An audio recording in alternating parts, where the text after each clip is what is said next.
Alors que les combats et les bombardements russes se poursuivent en Ukraine, une nouvelle session de pourparlers entre responsables des deux pays doit se tenir ce matin par vidéoconférence. Des avancées positives sont évoquées dans les deux camps, même si ces derniers jours, le conflit s'est étendu à l'ouest de l'Ukraine, aux portes de l'OTAN.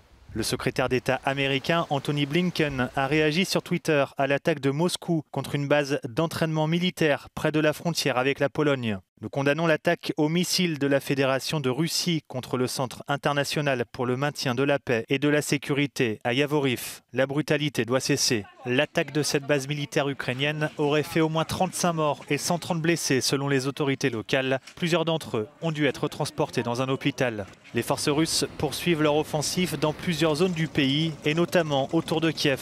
Dimanche, les médias d'État russes ont diffusé des images de ce qu'ils considèrent comme une colonne de militaires se dirigeant vers la capitale ukrainienne, où selon les autorités locales, les combats et les tirs se seraient multipliés ces derniers jours. Les soldats ukrainiens s'attendent à une attaque plus importante des forces russes stationnées au nord de Kiev, alors que les deux parties se sont engagées dans d'âpres combats dans les zones d'Irpin et de Boutcha, deux banlieues de la capitale. Ils ajustent le tir en tirant des mines sur les positions. Ils se préparent à passer à l'offensive contre Kiev. C'est pourquoi ils essayent de nous faire peur, déclare Alexei, un soldat ukrainien de 46 ans.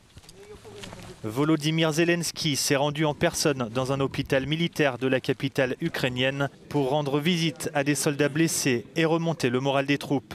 Le président ukrainien continue d'exhorter l'OTAN à imposer une zone d'exclusion aérienne au-dessus de son pays.